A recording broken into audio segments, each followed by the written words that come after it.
guys, I'm back with my completed MyTeddyboo balcony custom die cut mini album. I'm super happy to share it. It's done. It's right here. I had so much fun making it, and I wanted to kind of share what my kind of philosophy and how I decided to create the album. So a long time ago, like before I started scrapping, I went to all these Teresa Collins classes. She came down quite a bit to my area to teach mini albums, and I have a ton of the gorgeous Teresa Collins like mini albums that I love and I cherish, and they're by far the favorite ones that I've made to date.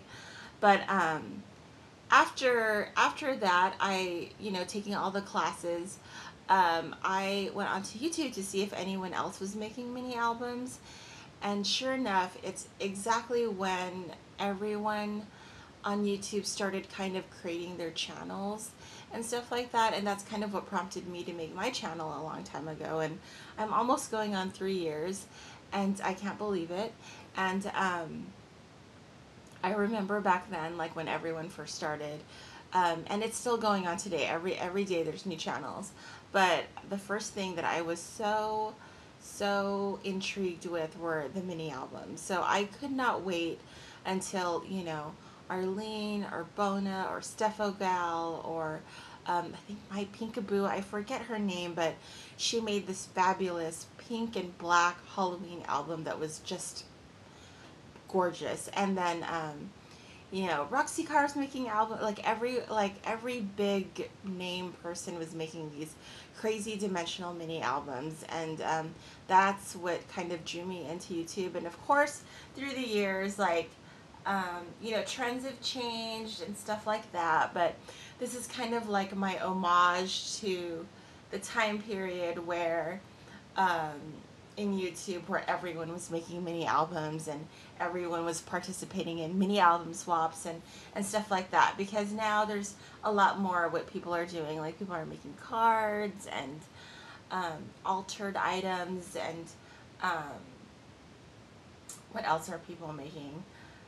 People are definitely, it's definitely branched out to like different things, but I think my opinion in what started it all were these dimensional mini albums and these mini album swaps. So this is my homage to that, because that's what started me on YouTube, and I tried to create it in the style that it was like 2 years ago or whatever. Anyways, that's a lot of babbling. I'm going to go through the mini album. At the end of this video, I will have links to everything. Links to my before video, links to where you can get the chipboard pieces to make your own album, links to MyTeddyboo, and then also a link to a video that Amy made using these same chipboard die cuts, making a shabby chic version, and hers is fabulous. She did make all of the balcony dimensional, so you'll want to look at that. I chose to do mine flat because I knew my album would be super chunky, so I wanted to keep the front page flat, and that's just a personal choice. So here we go. I'm going to go through the album. The first time I did this video, it was 20 minutes. So I'm not going to torture you with the 20-minute video. I'm going to talk fast, go through all the pages. Again, links down below if you want to know anything about where to get it, more examples, my before video, blah, blah, blah. And then also I'll have up-close pictures in the end, and of course you can always pause it to look at further detail and all that stuff. So here we go. Here is the front page. And it is a Halloween album, and here is the balcony part, which you can certainly make dimensional. Like I said, I wanted mine flat because I knew my mini album would be an extravaganza of dimension. So, and I love the way this came out, you guys. I mean, and the way that I approached creating it is who cares if it's flat? Who cares if it can close? Just make the most, just do exactly what you want for the page and figure out how to bind it later.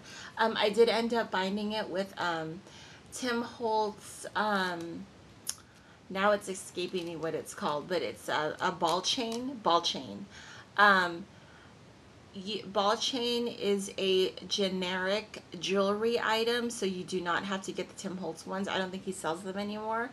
But a ball chain is a generic item that you can get in the jewelry section.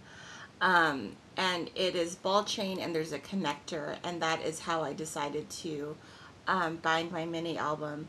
I wanted to use like ribbon or string or something, but ball chain was the best because it was thin and it fit really neatly into the extra large eyelets that I put in. And I did put extra large eyelets on every page. So on this page, I used the very fabulous Prima spray that is very Halloween. I love the black veins on the leaves. I used the Prima E-line brown flowers with a skull My Mind's Eye Brad in the middle. This is another My Mind's Eye Brad with some paper in the back, and that's how it exactly comes. And then I use the flat balcony here. Again, you can make it dimensional. You'll want to look at Amy's video on how to do that. And then also I have all the chip pieces, which you know I'm in love with chip pieces. So I use as many as possible. Here's the back of this album page, and I really wanted it finished. You know, you want to finish every page when you make an album so it just looks neat. But before that, I did paint all of the pages in the black metallic paint that I use. You know, you can leave it as the chipboard color, but I really wanted it black. And that's what I did on the sides of this. I was starting to ink with black ink, but it was taking too long. So the paint worked out really well. Here is the second page. I put another brad to cover the back of the other brad. And then Amy had sent me these fabulous Prima trims, which I used.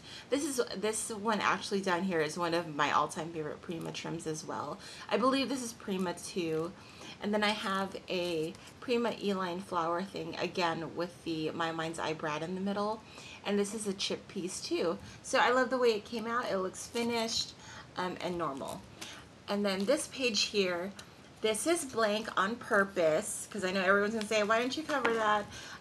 It's blank on purpose because since there's an opening here, I just wanted it to look like that, like the stripes. And I also wanted the Happy Halloween to show through this opening. So that's why I created the page this way. This is a die cut, but not a chipboard die cut. So I actually mounted it on corrugated. And I love the way that looks. The corrugated, you know, has this, you know, the innards of the corrugation on the inside. And it looks very cute and grungy. So I kept it like that. And then, here's another die cut. Keep in mind, you guys, I just woke up and I don't know what's coming out of my mouth. So I still haven't finished my coffee yet. So here is burlap, black burlap string, which I love. I love the look of the burlap string. And then also another My Mind's Eye die cut. And I believe it's like a poison bottle, and this is a poison die cut. So I love the way that kind of worked out together. Here's one of my favorite pages. So this is kind of my skull page. So I had used the skull paper here, and then the, you know, the skull paper here, and I wanted to use the big skull die cut. And I love the way this came out because on this page I created quite a few mini within a minis. And so this is essentially making 3 portrait cards that I've adhered together, and it's very much a following the paper trail technique. So you can see these 3 cards that are just essentially adhered together, and so that allowed me to create a flat, it's flat, like little book that you can open up. And so you open it up like that, and then on the inside I put my very favorite pink paisley Halloween paper, which is arguably the cutest paper, Halloween paper ever, because I love it, and I love that I got to use it on this. And so the reason why my last video got all long was because I rambled. And so I'll just ramble a little bit because every time I make a project, like any project, like I'm always like looking for scraps, or I'm looking for, you know, something random, or I'll use the paper collection, but I'll use the most undesirable pieces on the collection because I don't want to cut into the pretty paper. And I mean, it's totally fine to recycle, but if you shop a lot and you have a lot of new paper in your scrap room and you're not using it, that's a problem, right? I mean, well, I mean, unless you just collect, which is fine too, but um, so my new philosophy in making projects is, because I know myself, like I know when I buy a paper collection, like I'll try to find the most undesirable piece because I don't want to, like, you know, cut into the pretty paper. So now, like, I'm just choosing the best pieces, my favorite pieces, and that's what I'm choosing to work with, because at the end of the day, when I look at my projects, I want to see like the cutest, you know, the cutest pieces of the collection. I don't want to just, you know, make a project and like, oh, because I didn't want to cut up it, you know, like a pretty paper, I didn't use it and it's like stuck in my closet. So that's my new philosophy. Like whenever I use a new paper collection, like I use the best, because like with me, the way I am is like I use a paper collection once, I won't go back to it, like unless I just won't, because I like to move on to new things. So that's kind of why I'm like, you know what, this is my favorite Halloween paper and I'm going to use it. And I did. And I love the way it came out, and I love that I can, you know, look at it, not in the context of it's inside my closet underneath a bunch of stuff, but like I can look at it in a real project. Anyway, so that was my random tirade. So here's this page, and I'll go fast. And then also, when you do mini books, you don't have to also create a place for a photo on every page. You know, as you can see here, I had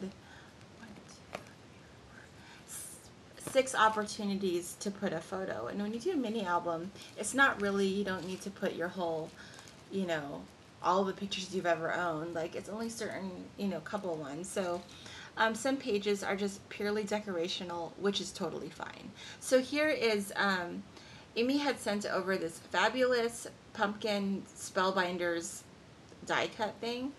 Cute. I love it. Thank you, Amy, for sending that to me. And I'll talk fast because I know I'm at 12 minutes now.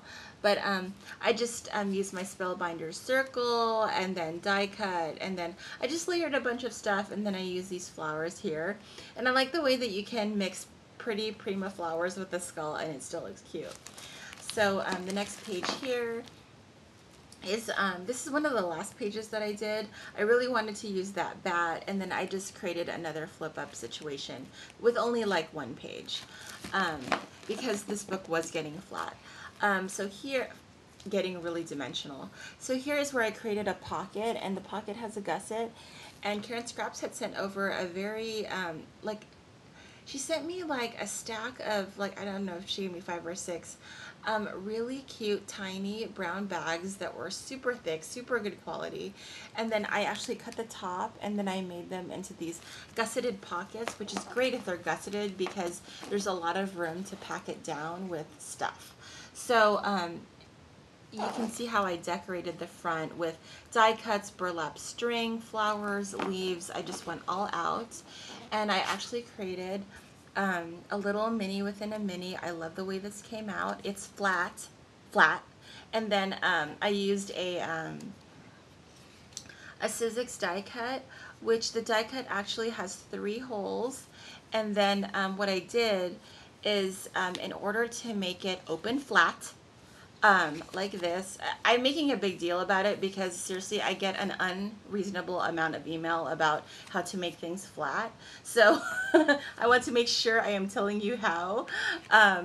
So I actually scored a 1/4 of an inch in on every page and scored it so when you fold it over, it's flat like that. So if you didn't score it, you wouldn't be able to open up the album this way. So that sounded sassy, so I'm telling you I know it sounded sassy. So here's this page. It's another flip up, and you know, originally I just wanted to mat it and make this look pretty, but it's another opportunity to, um, you know, an area to create mats and, you know, put journaling and pictures and stuff. So I love the way that came out. Here's where I use the Tim Holtz Haunted House die cut, and then I use the Prima spray and glitter and the bat and then the little witch, and then I have these gourds, which I loved, and you saw me like salivate over them in my last video, and I wanted to make sure that I used them because they're super cute. Here's this page. It's another pocket that Karen Scraps had shared with me, the paper bags. I just covered the front with paper and lace, and then those Prima corners, which are fab. And then here's another another mini within a mini. I made it the same way that I made last time, but this one is going portrait as opposed to landscape, and it's just another opportunity to put some photos in.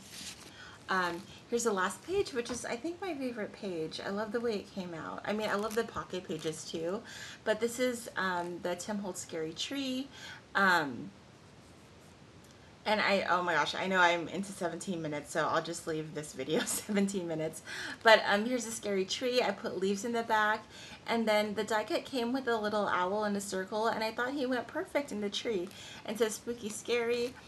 Here's the last page here, and this has, I always like to finish the back, of course. I put poison, and then there's this poison thing, and that's it. That's my mini. Look at the description box down below. And that's that. I hope you guys enjoyed that. I really had a lot of fun making this. And I'll see you guys later. Bye.